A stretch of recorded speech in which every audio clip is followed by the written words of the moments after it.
Jadi apa ya, kayak nonton anime gitu, atau kayak kalau aku fandomnya Star Trek gitu. Kalau nggak ngerti bahasanya ya nggak tahu apa yang terjadi. Nah, saham tuh menurut aku kayak gitu. Bisa-bisanya Liguina saham disamain sama anime sama Star Trek. Oke. Betul, Teh, betul, Teh. Lagi nih, ini menarik banget. Jadi tadi kan Dani sempat nyeritain proses waktu mau membeli, aku proses menjual nih, Dani malah Ya, beli gitu karena menggunakan dua kombinasi fundamental analysis dan technical analysis. Jadi sekarang em, kalau sobat kisi yang masih pemula banget dan ragu-ragu buat investasi, dia pasti akan berpikir dong, jadi gimana sih caranya harga saham itu bisa tergerakkan? Apa yang menyebabkan dia naik turun? ya, yang menyebabkan naik turun kan sebenarnya as simple as supply and demand ya, Teh ya. Supply and demand, dan supply and demand-nya itu yang menggerakkan apa? Nah, itu mungkin yang Sobat Kisi harus lebih sensitif nih ngelihat di market gitu. Kayak misalkan contohnya si saham jamu tadi, si Do muncul gitu kan. Perusahaannya ini bagus, terus harganya udah naik waktu habis stock split, naik terus kan harganya ya, sampai ke Rp1.000 per lembar gitu. Terus tiba-tiba mereka rilis laporan keuangan, keuntungannya turun. Terus kemudian penjualan turun, keuntungan turun, terus mereka akhirnya dipanis sama market gitu. Nah, untuk bisa tahu apa sih yang menggerakkan gitu harus tahu dulu bisnisnya apa sebenarnya. Ya, Jadi kalau misalkan mau beli satu saham, biar nggak bingung, aduh ini kenapa kok turun, kenapa kok naik, harus tahu dulu bisnisnya apa dan yang mempengaruhi apa. Kayak saham jamu tadi, begitu harganya apa, begitu keuntungannya turun karena harga bahan baku naik segala macam, langsung harganya turun. Karena apa? Karena orang pada jual.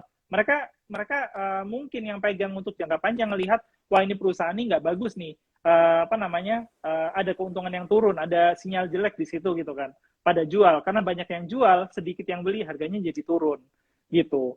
Mungkin seru Sobat banget. Kisi harus harus ngerti ininya ya, Teh ya, nyambungnya kemana gitu, agak panjang sih memang ya. Benar. Ini jadi sabar ya Sobat Kisi. Ini hal-hal yang aku pelajarinya 2 semester gitu. Dani ikut 3 sertifikasi, tapi supaya kalian gak harus kuliah lagi dan gak harus sertifikasi, kalian tinggal nonton aja. Nanti ini bisa diulang nontonnya IG live-nya sehingga bisa bikin catatan. Aku bikin catatan-catatan loh dan di sini. Luar biasa, Oke, Teh, luar biasa. dan jadi sekarang kalau pertanyaannya adalah gimana dong aku mau mulai investasi saham dan aku pengen untung. Cara supaya untung investasi saham tuh apa? Aku beli terus aku biarin aja terus, atau aku beli terus tiap bulan, atau memang aku harus beli naik jual gitu. Ya, ini ilmunya dari Tevina juga yang saya pelajari gitu kan. Kalau misalkan mau beli saham gitu, Sobat Kisi itu harus sesuaikan dengan tujuan keuangannya nih. Jangan asal beli Ya. saham karena lagi rame dibahas, tapi sesuaikan Ya. sama tujuan keuangan. Dan karena resikonya saham ini lumayan gede gitu kan, pakai untuk tujuannya yang jangka panjang. Misalkan 6 tahun lagi, 7 tahun lagi, 10 tahun lagi. Kalau saya dana pensiun yang masih beberapa belas tahun lagi gitu, nggak enak kalau mau sebut ininya Aku gitu juga kan. belas-belas, enak aja aku juga belas-belas Gitu kan. umur. Ya, ya. Jadi pertama kita tahu tujuan dulu ya. Ya, Kalau dia punya tujuan finansial yang jangkanya panjang, ini berarti bisa pakai teknik yang mana? Setor sedikit-sedikit apa gimana, Dan? kalau misalkan punya duitnya apa namanya banyak, terus Sobat Kisi mau langsung sekalian beli pas harganya, misalkan ada satu saham harganya lagi turun, bisa langsung beli Mm-mm. sekaligus. Ini kejadian Oke. waktu awal pandemi, Teh. Sahamnya bank-bank kan pada anjlok, saham Oh yang ya, bagus-bagus pada sempat rontok ingat ya di semua. awal pandemi tuh pas PSBB Betul, pada turun. Ya, pada turun. Nah, itu di situ karena saya lagi punya duit, saya masukin semua ke situ. Kalau misalkan ternyata Sobat Kisi nggak punya uangnya, punyanya gaji tiap bulan gitu kan, ya dari tiap bulan aja dipakai buat investasi juga bisa. Dollar cost averaging. Mana yang paling bagus? Dua-duanya bagus. Yang nggak bagus adalah yang nggak investasi gitu kan. Gitu. ya. Jadi yang mana yang paling bagus? Dua-duanya bagus karena yang nggak bagus itu adalah yang tidak investasi. Jadi Sobat Kisi, kalian punya pertanyaan apa? Siap-siap. Kalau Kisi bikin lagi IG Live, kalian siapin pertanyaannya supaya kalian tidak terus menunda-nunda untuk mulai investasi. Coba aku Ya, intip dulu. Oh, belum ada yang bertanya. Baiklah, kalau gitu aku yang bertanya lagi. Sekarang, siapa? oke, aku mulai ya. Aku mau mulai. Cara memilihnya tadi, boleh diulang nggak, Dan? Yang aku harus Ya, lakukan untuk pertama kali memulai gimana? Aku pernah dengar ilmunya adalah punya portofolio. Jadi jangan cuma beli satu saham aja, tapi punya beberapa. Supaya kalau ada yang satu naik, yang satu turun, kita nggak amblas gitu. ya. Gimana pendapatnya ini soal memulai investasi sahamnya tuh bukan cuma beli satu saham, tapi beli beberapa. Belinya berapa? 3, 5, 15, berapa, Dan? Untuk teman-teman yang memang belum pernah tahu saham sama sekali, kalau menurut saya lebih baik jangan beli banyak-banyak dulu. Beli satu saham dulu nggak apa-apa, tapi yang benar-benar tahu bisnisnya apa. Yang tahu Jadi bisnisnya ngerti ya. apa, geraknya gimana, apa yang mempengaruhi, itu lebih bagus daripada beli, karena harus diversifikasi, aku beli 5 tapi nggak ngerti semua. Nanti bingung. Oke. Nah, kalau misalkan nanti udah Dan beli mana sempat satu, mau menganalisis 5 kalau nggak ngerti ya nggak sih? iya betul. Lebih berat analisanya, Teh. Lebih pusing. Ya, Gitu ya. kan. Oke. Jadi pilih dulu satu. Untuk yang pertama kali baru mulai, nyobain satu. Tapi nyobain supaya kamu nyemplung Ya, gitu ya. betul. Jangan cuma nonton doang di pinggiran. Oke. Abis itu gimana? Habis itu Untuk kalau memilih misalkan satu ini. untuk yang memilih satu yang ya bisa berangkatnya, kalau saya sih bilang dari produk yang dipakai. Saya tuh sempat Biar dibully, kenal dulu. saya sempat dibully waktu bilang jangan beli dari produk yang dipakai dong, dari perusahaan yang produknya dipakai dong. Kalau kayak gitu kamu belinya Unilever gitu doang gitu kan. Padahal dalam 24 jam itu bangun tidur kita pegang HP. Pegang HP yang jualan HP-nya itu ada toko Era Jaya misalkan. Terus habis itu operatornya ada Telkom. Habis itu bikin teh, minum susu. Minum susu aja ada 2 perusahaan yang TBK loh, gitu kan. Terus minum yogurt itu ada perusahaan yang TBK. Terus habis itu Belum pakai sikat gigi. sabun, belum sikat giginya gitu kan. Terus berangkat ke kantor naik mobil. Nah, itu ada perusahaannya semua, teman-teman. Itu bisa dipilih, teman-teman paling suka yang mana. Kalau saya misalkan sukanya itu telekomunikasi. Telekomunikasi ada nggak cuman Excel, Indosat, Telkomsel, ada juga perusahaan towernya.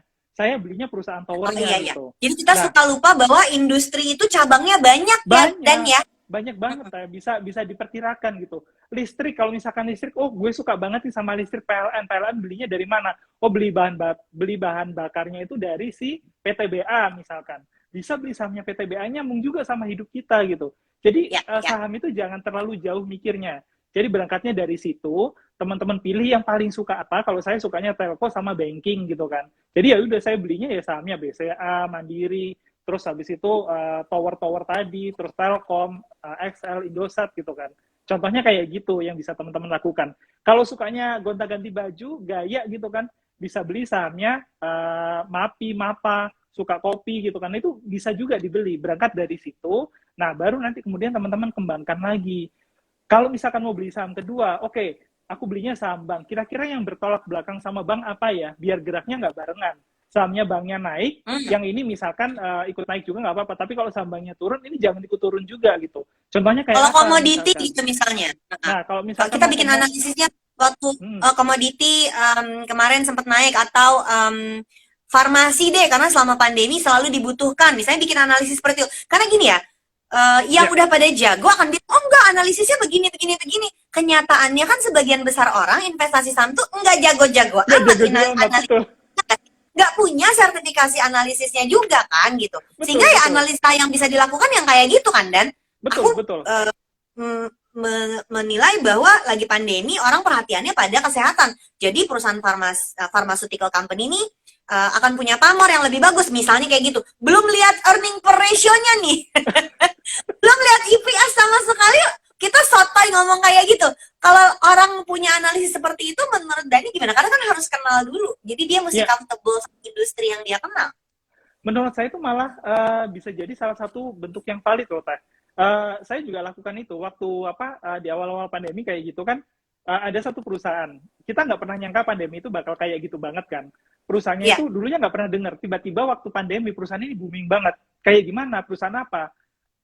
ASSA, perusahaan itu Antaraja itu loh, perusahaan kurir. Kita nggak pernah nyangka kurir itu akan segede ini gitu kan. Ketika saya beli sebelum awal pandemi, ketika semua orang akhirnya transaksinya harus delivery. Betul, online delivery, terus akhirnya sahamnya perusahaannya naiknya ratusan persen dari sejak ketika saya beli. Terus habis itu ada juga yang ya orang mau tes kemana sih? Paling ke lab-lab yang ini kan, nah lab-lab yang sudah rumah sakit pasti. Tapi lab yang sudah TBK kan ya cuma 1-2 gitu kan. Contohnya apa? PRDA gitu misalkan. Ternyata setelah dibeli, beneran sahamnya naik juga gitu. Karena mereka selama pandemi nggak pernah tutup, nggak pernah ini. Terus ada perusahaan teknologi juga, Teh. Perusahaan teknologi di Indonesia kayak apa? Yang melayani perkantoran. Kalau dulu mungkin di kantor-kantor orang masuk, tapi begitu online, mereka sangat dibutuhkan nih, infrastrukturnya. Kayak apa contohnya? Metro data gitu kan. Nah itu juga ngaruh juga. Ternyata naiknya juga kencang. Ya, kalau itu tuh perusahaan TBK ya. Nah itu perusahaan TBK gitu. Jadi teman-teman jangan terlalu sempit produk yang dipakai sehari-hari cuma Unilever, kagak, banyak banget yang dipakai. Jamu Ya, aja kita dan bisa tadi beli. industrinya itu bercabang-cabang ya. Betul, Industri betul. telekomunikasi nggak cuma provider internet aja, tapi si towernya juga nggak ada Towernya tower, juga. nggak berdiri tuh, nggak nyampe kita Iya, sinyal gitu ya. nggak Ini nyambung. menarik banget. Waktunya, ya Allah, waktunya mepet. Kayaknya ada Oh satu my God. pertanyaan yang bisa. Tahu-tahu udah mau 1 jam. Jagoan Neon emang ngobrol kita hari ini ya. Ini udah mulai ada yang nanya. Ini ada teman kita si OTW Fire. Hai OTW Fire, aku juga follow dia nih. OTW Fire ngasih pertanyaan indikator technical analysis mana yang biasa dipakai oleh Mamat dan Teh Wina. Teh Wina mah ngelihat itu, pakai penggaris kalau zaman dulu sebelum online. Zaman dulu tuh belum online, ya jangan kasih lihat umur gue banget dong. Jadi bener dikasih lihat screen Bloomberg, terus aku dulu sama dosen suruh pakai penggaris lihat kiri kanan dia Oh. loh. Apa Mat? Technical analysis ya, ini biar pertanyaannya nggak cuman yang masih pemula ya, yang udah nanya technical analysis apa. Jawab dulu tolong Ini Dan. banyak sebenarnya pilihannya, itu tergantung teman-teman mau pakai pilihan apa. Kalau saya itu gampang banget enggak macem-macem. Saya pakai pergerakan EMA aja. Jadi EMA 10, 30, 60, 200 gitu kan. Itu kan nunjukin pergerakan di rentang waktu tertentu gitu ya. Daily average ya berarti itu Iya, ya. daily average, terus habis itu ada yang sampai berapa ratus hari gitu kan. Nah, saya cek aja nanti pergerakan yang average-nya apa, daily average yang paling kecil, itu geraknya Ya, kayak gimana, saya ngikutin itu aja gitu. Kalau saya gitu yang I gampang, see. tapi nggak banyak-banyak sih, soalnya saya tradingnya itu nggak yang day trade, nggak yang per jam gitu kan. Saya suka swing trade yang kayak seminggu gitu biasanya. Jadi, oh kalau ini kayak gini, terus volume saya lihat perdagangan, oh ini volumenya dukung nih pergerakannya gitu kan. Ya udah saya ambil gitu. Jadi tergantung sih. Aku nggak sempet, Banyak aku soalnya. antar anak sekolah dulu ya. Nggak sempet, aku antar anak sekolah dulu. Jadi bayangin kita itu sebagian besar karena ini retail investor kan tidak punya waktu 100% mengamati pasar ya Dan Iya, ya. iya, Jadi kitanya juga cukup fleksibel untuk lihat yang bisa kita lakukan yang mana. Karena iya. kita bukan orang yang 100% kerjanya profesinya adalah di sebagai analis pasar Trading itu. modal gitu. Maka Betul. kita punya keterbatasan. Kecuali memang kalian sobat gizi adalah yang memang oh enggak, kalau aku memang trader Mbak. Oh oke, no problem. Tapi untuk yang memang aku mau nyobain, wah kita udah kelewat nih, tikernya udah Iya, gerak iya. gitu. Jadi memang harus milih investasinya mau pakai analisis yang mana. Ini ada pertanyaan sejuta umat. Kita waktunya pendek banget, tapi aku pengen Dani kasih komentarin ini. Dari Muti Indah, dia tanya gini, Mas Dani, aku tuh udah hitung kebutuhan investasi untuk dana pendidikan saat ini, dan aku pilih saham dengan metode dollar cost averaging. Menurut Mas Dani, ini mending di saham atau reksadana sih? Jangka waktunya masih 15 tahun lagi. Oke. Gila kok. Kalau masih 15 tahun lagi, saya sih akan saham sih kalau saya ya. Bahkan kayak Oke. misalkan 5 tahun lagi, saya masih akan saham gitu. Apalagi kalau misalkan bisa nganalisanya. Karena kalau reksadana, benar reksadana ada yang kelolain, tapi reksadana itu kita nggak bisa gerak, nggak bisa mutusin mana nih yang lebih bagus gitu. Kalau misalkan ngerti analisanya dan ada waktunya, saya akan pilih saham karena biayanya jauh lebih murah dan jauh lebih fleksibel. Kita mau ganti produknya apa aja, misalkan kita sekarang pegang saham teknologi, ternyata 2 tahun lagi, 3 tahun lagi teknologi geraknya nggak gini-gini amat gitu kan. Tinggal ganti portfolio Tinggal ya. ganti portfolio. Sementara kalau misalkan beli reksadana, reksadananya itu kita ngikut sama si manajer investasi. Kita mau ganti portfolio ya nggak bisa. Kita harus switching ke reksadana. Kecuali kalau mau belinya itu ETF atau reksadana indeks yang memang nyontek satu indeks tertentu. Nah, itu boleh. Kalau kayak gitu itu lebih murah juga. Ini menarik banget karena aku udah nyekolahin 2 anak masuk kuliah pakai reksadana. Oh, pakai Jadi reksadana beda tuh ya? jawabannya. Tapi jangan lupa, itu berarti historical ya. Iya, iya. Jadi aku tuh ngalamin masa-masa jayanya reksadana waktu returnnya reksadana saham 70% per tahun. Wah. Jadi udah lewat, masa itu udah lewat dong Dan, beda era Iya, gitu iya, kan. iya, Jadi iya. kita sekarang mau lihat lagi reksadana nggak bisa ngikutin apa yang terjadi di tahun 2010 gitu, nggak bisa gitu. Iya. Jadi memang harus lihat yang sekarang terjadi sama reksadana lagi kayak apa, yang sekarang terjadi pada saham kayak apa. Dan kalau tadi komentarnya adalah reksadana atau saham, kan reksadana itu adalah kumpulan, misalnya reksadana saham ya, kumpulan saham yang dikelola sama manajer investasi. Berarti waktu kita mau bikin dana pendidikan buat anak pakai saham, kita tuh bikin kumpulan saham lagi sebagai reksadana yang kita kelola sendiri, gitu nggak sih Dan maksudnya? Bisa seperti itu, atau ya mungkin bisa pilih nih, kalau misalkan kan contohnya gini, kalau misalkan reksadana saham, kita lihat ada yang kinerjanya bagus, kita tinggal buka fund fact sheet-nya nih teman-teman. Buka fund fact sheet-nya, kalau misalkan kita mau nyontek, kita bikin kumpulan saham kita sendiri, nyontek si fund fact sheet itu. Atau kita bisa juga nyontek mana nih yang portfolio paling gede di satu reksadana itu, kita bisa ngelihat, oh ternyata reksadana yang bagus ini, portfolio yang terbesarnya itu saham A misalkan. Kita nyontek beli saham A-nya sendiri aja boleh gitu.